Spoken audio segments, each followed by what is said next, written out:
할렐루야. 오후 예배 나오신 여러분들을 진심으로 환영합니다. 오늘 본문은 부자에 대한 이야기를 다루고 있습니다. 그런데 성경은 이 부자에 대해서 그리 긍정적으로 표현하고 있지만은 않습니다. 대표적으로 이 부자에 대한 말씀이 우리가 생각하고 있는 이 부자가 하나님의 나라에 들어가기가 참 어렵다라는 말씀을 여러분 기억하고 계실 것입니다. 이 말씀은 우리의 삶에 여러 가지 영향을 줍니다. 먼저는 자신을 돌아보게 하는 거죠. 나는 성경에서 말하는 부자인가? 아니면 가난한 자인가? 혹은 나는 천국에 들어갈 만한 자인가? 혹은 들어가기 어려운 자인가? 조금만 정리해봐도 우리는 이런 고민에 빠지게 됩니다. 이 부자에 관한 성경 말씀은 기독교인들이 과연 부자가 되지 말아야 한다라는 말일까? 사실 오늘 본문 또한 우리에게 그런 뉘앙스를 줍니다. 부자가 나오기는 나오는데 그 부자는 자신의 많은 재산을 저장하기 위해 창고를 짓습니다. 그런데 자기를 위하여 재물을 쌓고 그것을 위하여 창고를 짓는 일이 얼마나 어리석은지를 보여주고 있다라는 것이죠. 그렇다면 이 성경에서 이 부자를 정말 안 좋게 표현하고 있는 걸까요? 그리고 가난한 자는 아무런 죄가 없는 그런 상황일까요? 사랑하는 성도 여러분, 하나님은 우리에게 부를 주십니다. 할렐루야. 하나님께서 우리에게 부를 축복으로 주십니다. 사실 이 돈은 죄가 없습니다. 그런데 자꾸 부자, 돈 많은 사람에 대해서 굉장히 안 좋은 이미지를 이 성경에서는 계속 보여주고 있다라는 것이죠. 사실 하나님과 동행했던 수많은 사람들이 실제로 부자였습니다. 아브라함, 이삭, 야곱, 요셉, 사실 더 말할 필요도 없이 수많은 하나님과 동행했던 사람들은 가난하기도 했지만 부자이기도 했던 것이죠. 오늘 본문은 통상적인 제목으로 어리석은 부자라는 제목을 붙여 놓았습니다. 사실 이 어리석은 부자가 있다면 또한 반대로 지혜로운 부자도 있지 않겠습니까? 저는 오늘 물론 부자 해서 이게 약간 어감이 싫으신 분들도 있을지 모르겠지만 여기에 계신 모든 성도님들이 지혜로운 부자가 될 수 있기를 진심으로 축복합니다. 이 말씀이 끝날 때쯤이면 어떤 사람이 진짜 부자이며 지혜로운 부자인지를 깨닫고 함께 기뻐하고 즐거워할 수 있는 저와 여러분이 되기를 진심으로 축복합니다. 오늘 본문은 어떤 한 사람이 나옵니다. 어떤 한 사람이 예수님께 요청을 하는데요, 그에 관한 답변으로 시작됩니다. 자기 형이 유산을 혼자 가진다거나 혹은 부당하게 나누어 가지는 것에 대해서 그 율법을 올바르게 나눌 수 있도록 해주십시오 라는 요청을 이 한 사람이 하는 것이죠. 그러니까 내가 받을 것을 정확하게 받을 수 있도록 도와주십시오 라고 예수님께 자기 편에 서달라는 이야기를 하고 있습니다. 사실 이 요청은 굉장히 정당한 요청입니다. 내가 받을 것을 받는 것이죠. 실제로 율법에는 이 유산을 받는 부분에 대해서 꽤나 상세하게 나와 있습니다. 그리고 그 당시 율법을 잘 몰랐던 사람들을 위해서 이 랍비라는 사람들이 이 율법을 해석해주고 도와주는 역할들을 했죠. 그런 상황에서 보면 예수님은 이미 굉장히 유명하신 분이었기 때문에 이 사람이 예수님께 도움을 요청하는 것은 굉장히 당연한 일입니다. 또한 늘 공의로우시고 약자의 편에 서 주셨기 때문에 반드시 그를 도와주리라 생각했을 것입니다. 그런데 결과는 어땠나요? 뜻하지 않은 곳에서 전혀 다른 반응을 경험하게 되는 것입니다. 예수님은 도와주시기는커녕 이렇게 말씀하십니다. 14절에 보면 이 사람아 누가 나를 너희의 재판장으로 세웠느냐라고 말씀하고 있습니다. 내가 너희의 재산을 나누는 일을 하러 여기에 온 것이 아니다 라는 말씀을 하고 계시는 거죠. 계속해서 15절 말씀을 보면 모든 탐심을 물리치라 라고 말씀하고 있습니다. 이 사람은 졸지에 탐심을 부리는 사람으로 전락해버렸던 거죠. 도와달라고 했더니 오히려 혼쭐이 나는 모습처럼 보이는 상황이라는 것입니다. 예수님이 우리의 부탁을 들어주지 않았다면 우리 또한 이처럼 당황스럽지 않았겠습니까? 오늘 이 텍스트 자체를 보면 아까 14절 말씀에 이 사람아 라는 말이 나오는데, 이 분위기를 보면 이 사람아 라는 말은 굉장히 부담스러운 표현입니다. 부정적이고 강력한 표현처럼 보이는 것이죠. 그런데 사실 다른 번역들을 보면 이 사람아에 뭐가 대비되냐면 친구여 라는 말이 대비됩니다. 이러한 번역들을 토대로 볼 때 예수님은 그 사람의 요청을 단순히 거절했다기보다 더 중요한 것이 무엇인지 교훈하고 가르쳐 주고자 했다라는 것이죠. 그러면 예수님의 요청에 대해서, 예수님이 들어주지 않으시는 것에 대한 거절감이 아니라 예수님이 무슨 말씀을 하시는지에 대해서 더욱 귀 기울여야 하는 것이 우리의 자세일 줄 믿습니다. 즉 책망이 아니라 조언이었다는 거죠. 예수님은 이 사람에게 인격적으로 다가가고 있습니다. 그 내용이 무엇입니까?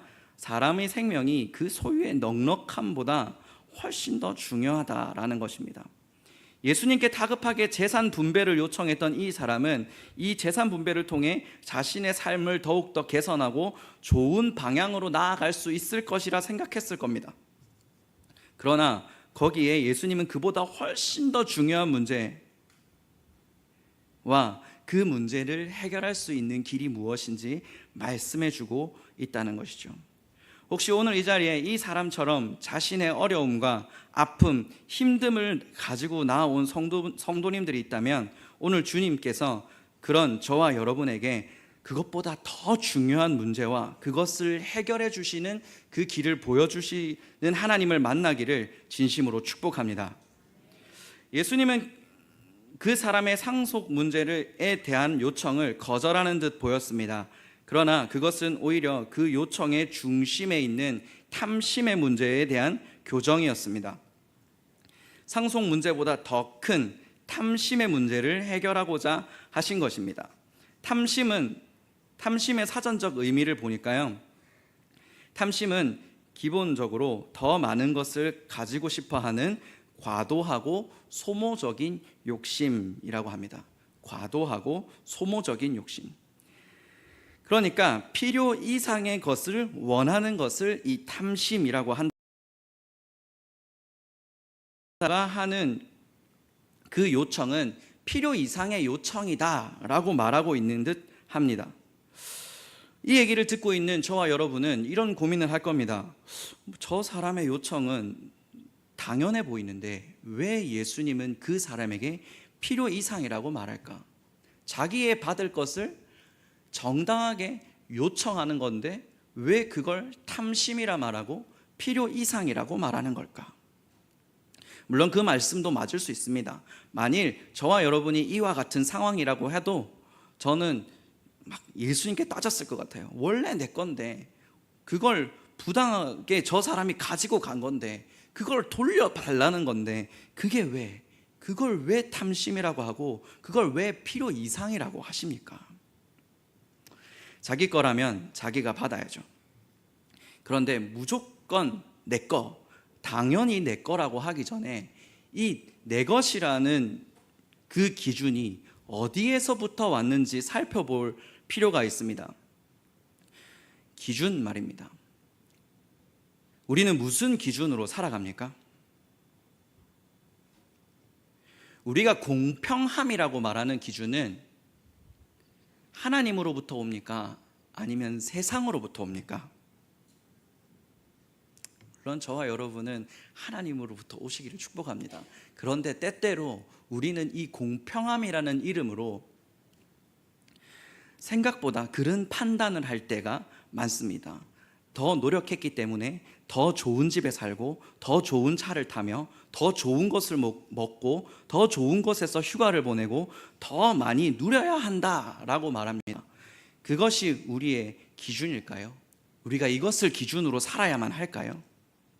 그래서 다른 사람이 누리는 만큼 나도 받아야 하고 나도 누려야 한다는 것입니다. 사랑하는 성도 여러분, 우리는 수많은 시간 하나님께 기도하고 하나님께 요청합니다. 그런데 그 기도와 그 요청이 오늘 등장하는 한 사람처럼 세상의 기준에 맞추어진 요청은 아닙니까? 세상 사람들의 기준에 맞춰서 나도 받아야 하고 내 자녀도 잘 돼야 하고 남편 사업도 잘 돼야 하고 우리의 기준이 이 세상의 기준에 맞춰서 이 이야기를 들어주십시오라고 하나님께 요청하고 있지는 않냐는 겁니다. 내가 기도했으니까, 내가 하나님 의지했으니까 여러분 당연히 받아야 하십니까? 예수님께 요청한 그 사람의 기준은 율법이었습니다. 율법을 따라 옳은 방식으로 유산을 나누어 받으려고 했던 것입니다. 그런데 문제는 예수님이 오셨다는 거예요. 예수님이 오셨음에도 불구하고 율법을 기준으로 내가 원하는 것, 내가 가져야 할 것, 내 것을 챙기고 있는 모습을 볼 수 있다는 것입니다. 이러한 모습은 예수님의 오심을 약간 허무하게 만드는 것입니다. 그래서 이렇게 얘기하시죠. 내가 너희들을 재판하러 온 너희의 이런 재산을 나누는 일의 재판장으로 온 것이 아니다. 예수님은 왜 우리에게 오셨습니까? 그를 믿는 백성에게 구원과 회복을 주시기 위해 오셨습니다. 할렐루야. 아멘. 그렇다면 오늘날 예수님께서 구하는 것, 우리가 예수님께 구하는 것이 세상의 기준, 세상의 요청을 맞추는 것이 아니라 조금은 바뀌어야 하지 않겠습니까? 아직도 우리의 기도가, 우리의 요청이 세상의 기준, 필요 이상을 요구하고 있지는 않냐라는 것입니다. 계속 살펴보겠습니다. 예수님은 비유로 말씀하십니다. 바로 부자가 등장하는데요. 이 부자에 관한 자세한 설명은 없습니다. 그저 그 밭에서 평소보다 훨씬 더 많은 곡식을 추수한 것으로 보입니다. 왜냐하면 창고가 있었는데 이 한정된 창고를 넘치는 곡식을 거두어 들였기 때문입니다. 그래서 이 상황에 대한 대책을 마련하기 위해 새로운 계획을 세웁니다. 어떻게 하냐면 이 넘쳐버린 창고에 더 많은 곡식을 어떻게 보관할 수 있을까 고민한 것이죠. 답은 뻔합니다. 창고를 더 크게 짓는 것이죠. 그래서 그는 창고를 헐고 더 큰 창고를 짓기 위해 준비합니다. 자꾸 질문 드려서 죄송하지만 여러분께 질문 하나 드리겠습니다. 이 농부가 잘못한 것이 무엇일까요? 많은 곡식을 추수했습니다. 그래서 그 곡식을 저장하기 위해 창고를 만들었습니다. 다시 한번 질문합니다. 이 농부가 잘못한 건 무엇일까요?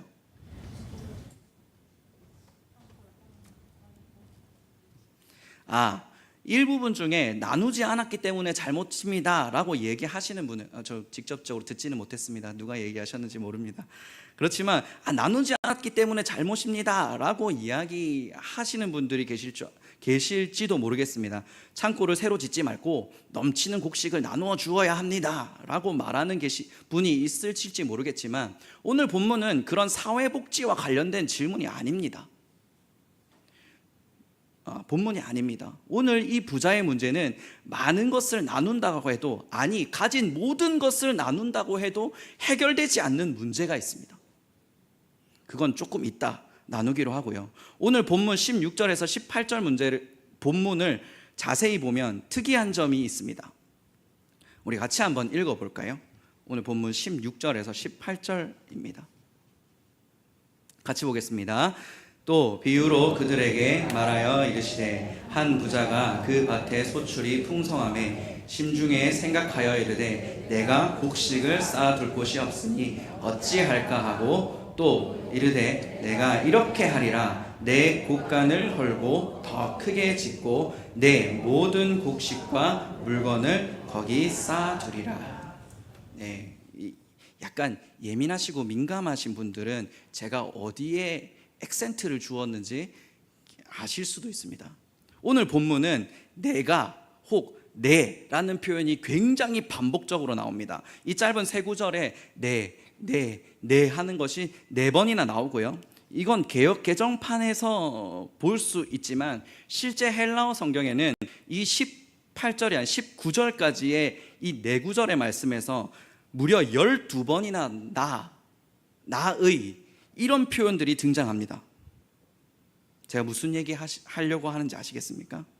이 부자는 엄청난 자기애에 빠져 있었습니다. 모든 것을 자신이 이루었고 그것을 과시하고 드러내는 일에 자신의 모든 것을 쏟아붓고 있었습니다. 그래서 창고를 헐고 더 큰 창고를 지으려고 하는 겁니다.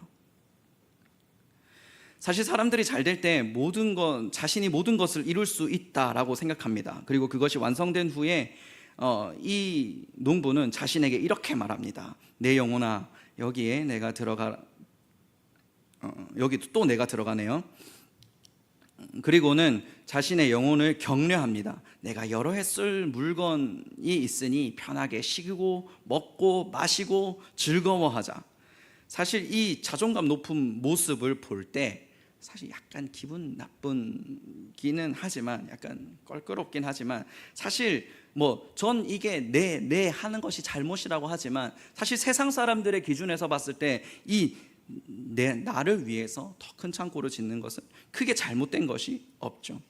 사실 우리는 이 본문을 교회에서 접했고 예수님이 어리석다라고 말했기 때문에 그 선입견 때문에 이 사람을 어리석다라고 말하지만, 여러분이 세상에서 일상생활을 하다가 이 농부를 만났다고 생각해 보십시오. 돈을 잘 벌었습니다. 돈을 잘 벌고 그 돈을 잘 번 것 자신이 감당할 수 없을 만큼 더 큰 돈을 벌어서 그걸 감당하기 위해서 창고를 크게 짓는 것, 오히려 잘하고 있는 거 아닌가요? 세상에서는 이런 성공한 사람들을 존경하고 있습니다. 심지어는 어떻게 하면 이렇게 농사를 잘 지을 수 있는지 책이 나오기도 하고요. 그리고 강연을 하러 다니기도 합니다. 요즘은 그런 시대입니다. 요즘은 내가 이렇게 말하는 것이 오히려 더 잘 통하는 시대였고요.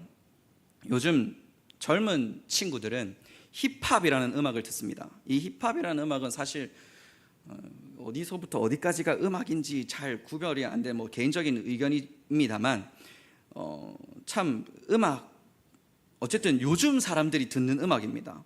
그런데 이 힙합 가수들이 노래하는 그 노래의 메시지의 가장 중심적인 내용이 뭐냐면 자수성가입니다. 내가 굉장히 고생을 많이 했지만 지금은 이만큼 이뤘다. 그래서 그 힙합 가수들은 이렇게 금시계를 차고 금목걸이를 하고 자신의 차고에 있는 유명한 비싼 차들을 자랑하고 다니는 거죠. 그래서 내가 최고야. 지금 이 시대는 그걸 가장 큰 가치로 생각하고 있다는 것입니다. 어떻게 하면 내가 성공할 수 있을지, 어떻게 하면 내가 재물을 더 많이 쌓을 수 있을지, 어떻게 하면 창고를 더 크게 쌓을 수 있을지, 세상은 오히려 그것에 더욱 더 주목하고 있다는 것입니다. 사랑하는 성도 여러분, 우리의 가치는 무엇입니까? 우리도 재물을 더 늘리고 창고를 더 지어야만 합니까? 그것이 우리의 최고의 가치입니까?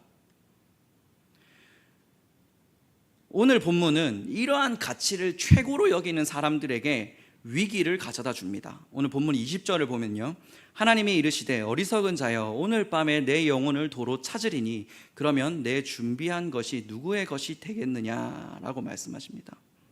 이 부자는 창고에 여러 해 쓸 물건을 쌓아두었기 때문에 행복했습니다. 그로 인해서 평안히 쉬고 먹고 마시고 즐거워할 수 있었다는 거죠. 자신에게는 어떠한 문제가 찾아와도, 어떠한 어려움이 찾아와도 그동안 내가 수많은 재물을 쌓아놓았기 때문에, 곡식을 쌓아놓았기 때문에 걱정할 것이 없고 평안하고 즐겁다라는 것입니다. 그러나 이 문제를 해결할 수 없었습니다. 그것은 바로 죽음입니다. 그가 아무리 많은 것을 예비하고 창고를 늘렸어도 그 준비가 죽음을 넘어설 수는 없었던 것입니다. 죽음의 해결책은 돈에 있지 않습니다. 이 자리에 있는 우리 모두가 창고에 있는 즐거움이 아닌 우리를 구원하신 예수 그리스도를 통해 즐거울 수 있기를 진심으로 축복합니다. 우리의 창고에 있는 것으로 우리를 구원할 수 없습니다. 세상의 기준으로는 우리는 구원받을 수 없습니다. 오직 한 분, 우리를 구원하시기 위해 십자가에 달리신 예수 그리스도만이 우리를 구원하실 수 있는 우리의 구원자이심을 믿으시기를 축복합니다. 오늘 본문 마지막 구절은 다시 한번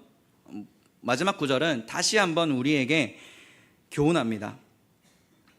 자기를 위하여 재물을 쌓아두고 하나님께 대하여 부여하지 못한 자가 이와 같다. 이 자리에 있는 우리 모두가 자기를 위하여 재물을 쌓는 자가 아니라 하늘의 재물을 쌓는 자, 하나님께 대하여 부여한 자가 될 수 있기를 진심으로 축복합니다. 약간 조심스럽긴 하지만 전 오늘 여기 계신 모든 여러분이 다 부자가 되시기를 축복합니다. 세상에 돈이 정말 많잖아요, 그죠?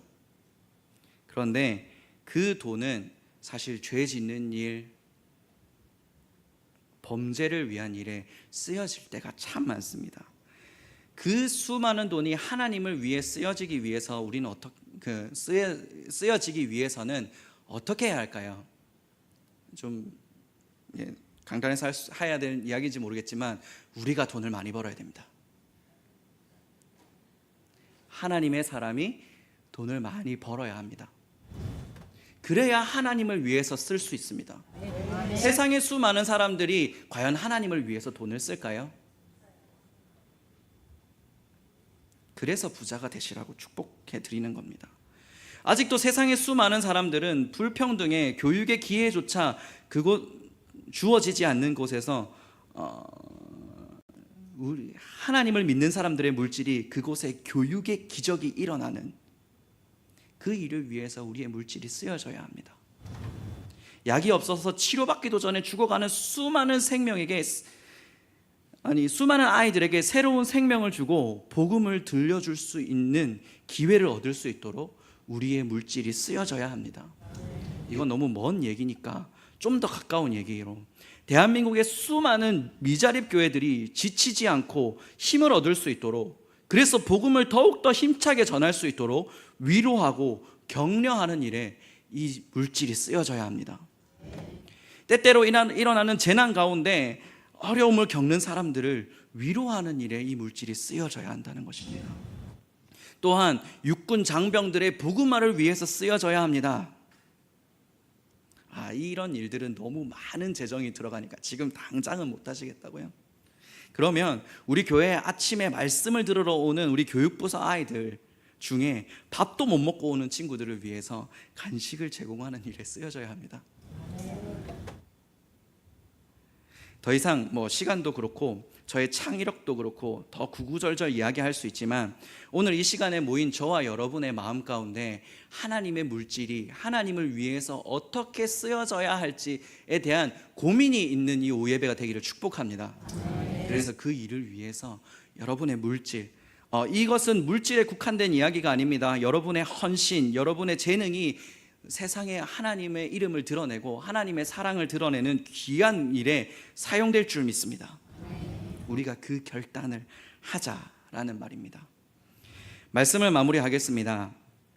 오늘 본문은 어리석은 부자에 관한 말씀을 하고 있습니다. 여기에 있는 모든 성도들이 어리석은 부자가 아닌 지혜로운 부자가 되기를 진심으로 축복합니다. 어리석은 부자는 누구입니까? 세상의 기준에 맞추어 자신을 위해서 살아가는 부자입니다. 내가 그 내가에 머무는 우리가 되지 않기를 진심으로 축복합니다. 나를 드러내기 위해 부자가 되길 원한다면 오히려 부자가 되지 않기를 추천해 드립니다. 왜냐하면 그런 부자는 물질은 많이 가졌을지 모르겠지만 천국을 소유하기는 힘들기 때문입니다. 우리에게 은혜를 베푸신 하나님에 대하여 부요한 우리 모두가 되었으면 좋겠습니다. 그곳에서 우리의 삶, 우리의 재능, 우리의 물질이 사용되는 은혜가 또한 세상을 변화시키는 진정한 부자가 되는 석관중앙교회 모든 귀한 성도님들 되시기를 진심으로 축복합니다. 기도하겠습니다.